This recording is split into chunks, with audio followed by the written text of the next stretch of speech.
ஒரு சூப்பரான barbecue and camping spot. அதுவும் நம்ம ஊருக்குள்ளேயே இருக்குன்னா நம்புவீங்களா?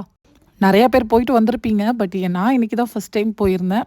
நார்மலா கேம்பிங் அண்ட் பார்பிக்யூலாம் பண்ணணும்னா ரொம்ப தூரம் போற மாரி இருக்கும். 1 ஹவர், 2 ஹவர் டிராவல் பண்ணி போய் அங்க போய் கேம்பிங் போட்டுட்டு மறுபடியும் 1 ஹவர், 2 ஹவர் திரும்பி ரிட்டர்ன் வரணும். கை குழந்தைங்கலாம் வச்சிருக்கீங்க. ரொம்ப நேரம் போய் கேம்பிங் போட்டுட்டு வர முடியாது.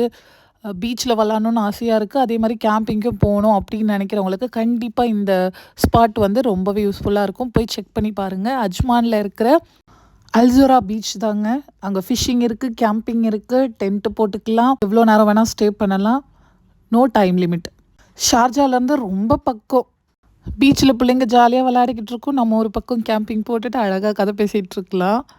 ஒரு பக்கம் பார்த்திங்கன்னா ஃபிஷ்ஷிங்கும் பண்ணுறாங்க. நிறைய ஃபிஷ்ஷு பிடிச்சாங்கங்க. நாங்கள் இருக்கும்போதே எங்களுக்கு பக்கத்தில் நிறைய பேர் ஃபிஷ் பிடிச்சாங்க. கிட்டத்தட்ட ஒரு 20 ஃபிஷ் கிட்ட பிடிச்சிருந்தாங்க. கேம்பிங்கும் ஆச்சு, பீச்சுக்கு பீச்சும் ஆகிடுச்சு. 2 in 1 காம்போ.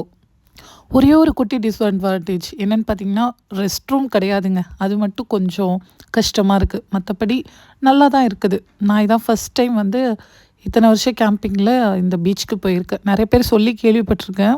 இப்படி ஒரு பீச் இருக்குது, அதுவும் நம்ம ஊருக்கு நடுவுலேயே இருக்குது, ரொம்ப தூரம் ட்ராவல் பண்ணி போவேனா, நினச்ச நேரத்தில் வீட்டுக்கும் வந்துடலாம் சீக்கிரமாக அப்படின்ட்டு. ஸோ போய் செக் பண்ணி பார்த்தேன். கொஞ்சம் நல்லா தான் இருந்துச்சு.